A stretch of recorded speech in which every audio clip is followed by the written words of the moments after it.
ఒకవైపు హీరోగా చేస్తున్నారు and character actors, supporting actors చేస్తూ ఉన్నారు. అంటే ఈ జోడుగుర్రాల స్వారీ ఎలా ఉంది? అది నేను ఇప్పుడు కాదండి, ఎప్పటి నుంచి చేస్తున్నాను. ఇప్పుడు కొత్తగా నేను స్టార్ట్ చేసింది కాదు ఇది. బిగినింగ్ డేస్ నుంచి నేను ఎప్పుడో సంక్రాంతి సినిమా చేశాను. అంతకుముందు శంకర్దాద్ ఎంబీబీఎస్, శంకర్దాద్ జిందాబాద్ కానీ, శ్రీరామ్ రాజ్యం కానీ, సాయిబాబా సినిమా కానీ ఇవన్నీ చేసుకుంటూ వచ్చా.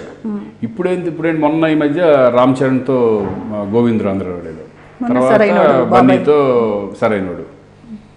ఇట్లా అంటే మధ్య మధ్యలో అప్పుడప్పుడు మంచి క్యారెక్టర్ సినిమాకి ఉపయోగపడతాం మనం అనుకున్నప్పుడు అంటే నేను నాకు ఎంతవరకు ఉపయోగపడుతుందని కూడా ఒక్కోసారి నేను ఆలోచించాను. జనరల్గా వచ్చి ఇప్పుడు అరవింద్ గారు వచ్చి ఈ సినిమా నీకు ఎంతవరకు ఉపయోగపడుతుందని నాకు తెలియదు, సరైనోడు సినిమా నువ్వు చేస్తే బాగుంటుంది, ఈ క్యారెక్టర్ అల్లు అర్జున్కి బాబాయ్ క్యారెక్టర్ చేస్తే బాగుంటుంది, ఎందుకంటే లాస్ట్లో సింపతి అనేది చాలా వర్కౌట్ అవ్వాలి, నువ్వైతే కనుక బాగుంటుందని చెప్పడం.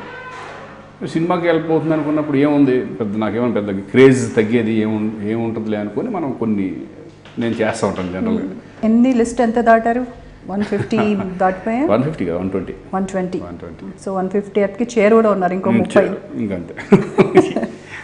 అంటే నెంబర్లు అనేది మనం క్యాలిక్యులేట్ చేసుకుంటూ వెళ్తూ ఉంటాం.